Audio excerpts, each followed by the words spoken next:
Kanditerera zita rangu ndinonzi Prophetess Boltcutter bobojani spana simbi inodya dzimwe simbi. Nhasi ndanga ndambofunga kuti ndikwire mukati megomo, asi pandakwira mukati megomo rino ndichinotenderera mune zvinhu zvakawanda zvandishamisa zvandipa nekunofunga. Munoziva vazhinji vedu kuti semuhari izvi inobikirwa sadza kana muriwo kumamisha kuti munhu akwanise kudya. Semuhari yandakabata izvi inoshandiswa zvakare kumwirwa doro.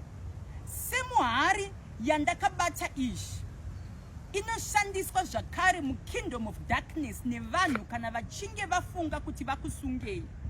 Uri kuona mudikani pandiri panapa pane gate riripo rakasungirirwa pamuti.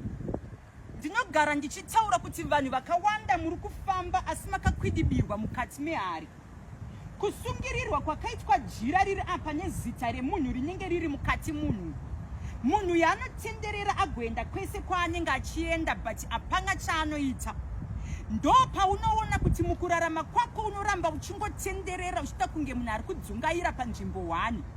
Nekuda kwekuti pane munhu anenge aita utsinye akanotora zita rako akanokusunga akakukwidibira mukati mehari. Ukaona munhu anokubatsira oramba zita rako rakaiswa muhari, hari iyoyo isina kupunzirwa pasi, woziva kuti munhu iyeye ane utsinye newe. Ndinogara ndichitaura kuti inini I am an altar breaker, I do clay pot breaking anditika. Kureva kuti pandiri kunopunzira hari pasi, kana zita rako rakakwidibirwa mukati mehari uri kufanira kubuda imomo. Kana wanana yako yakakwidibirwa mukati mehari uri kufanira kubuda imomo. Kana business rako rakakwidibirwa mukati mehari riri kufanira kubuda imomo. Mudikani vakawanda vakanditarisa mukati mezuva ranhasi makakwidibirwa mukati mehari. Munhu anosvika pakunosungirira apo osunga mapfundo kuti nyangwe dai ukaenda kupi hapana kwaunoenda.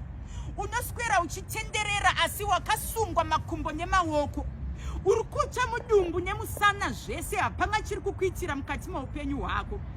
Vakawanda makanditarisa mukati mezuva ranhasi asi vazhinji venyu munoona here kuti semugomo ratinokwira tichinosunungura vamwe ndo semugomowo wakaipa raari kunokwira achinosunga nekunokwidibira vanhu mukati mehari.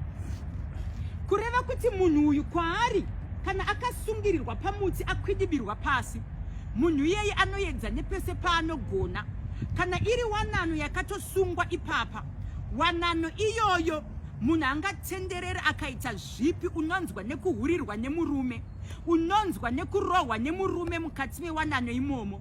Kana riri basa unonzwa nekutenderera nekuti wakakwidibirwa mukati mehari ukabva wanosungirirwa pamuti. Vazhinji muri kurarama malife ane malimitations, life ine boundary yekuti wakatoisirwa tambo wakasungirirwa kunge dongi rakasungirirwa.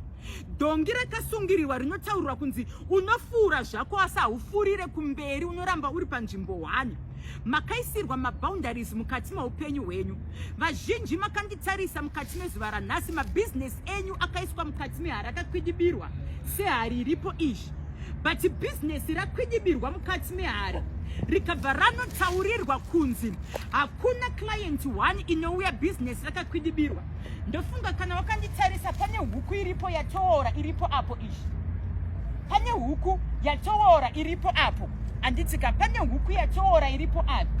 Kureva kuti mudikani pauri kutaura kuti inini ndakazorora. Mukingdom of darkness vanhu havasi kuzorora. Vanhu vari kuenda kuma extremes ekutaura kuti pandiri kunodeura ropa rehuku mudzinza menyu ngamufiwe 1 by 1 gore rega rega risati rapera. Muri kuviga vanhu vachifa nemaaccidents gore rega rega risati rapera. Muri kunoviga vanhu vachifa nematsaona, vachifa nekurwara nemusoro.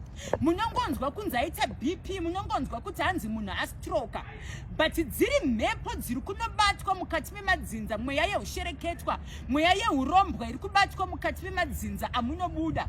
Muri kuona vana muchienda kuvarume vachidzoka muchifunga kuti idambe, asi vana vari kutoshandiswa nezvikwambo mukati mekurarama kwavo.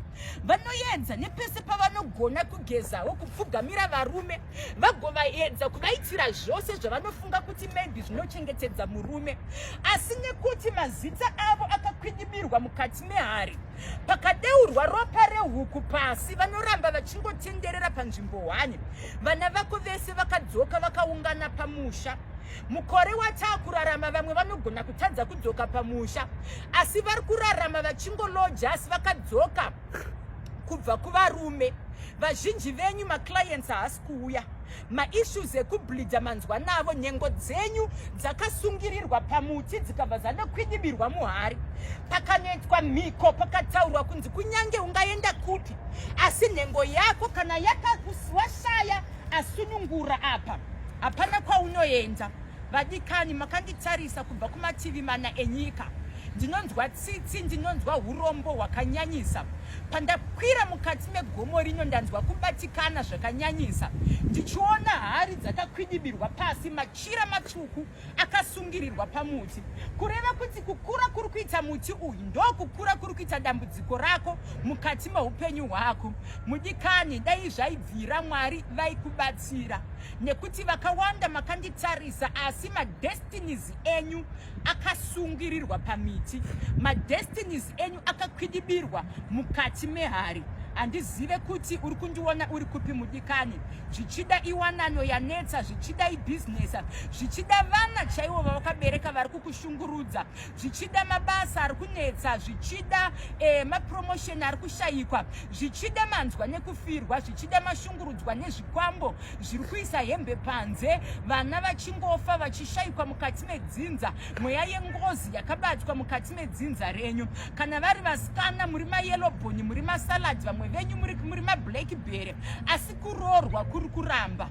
Andizive kuti wakanditarisa uri kupi. Vamwe mane maproblems emututu, misoro inotema zvisinganzwisisike, mune maproblems ekufambwa mukati memiri yenyu, munorota muchitwa vakadzi kana varume kuhope, muchitorota bonde, kurota muchiyamwisa vana musina vana. Vamwe venyu munobuda mikaka pamazamu musina vana vamuri kuyamwisa. Vamwe venyu amubve mumapurisa. Vamwe venyu pamunoedza kuita madues ese anongoflopera mukati memaoko. Paunenge wakufunga kuti ndasvika, zvinhu zvinobva zvangotsvedza mumaoko mako. Vazhinji makasungirwa zvipo zvenyu. Kune vanhu vari kuita mari nezvipo zviri pamuri, vari kushandisa zvipo zviri pamuri. Mudikani, huya ndikusunungure, huya ndikubatsire kuti nhau dzako dzigone kugadzirisika. Shalom.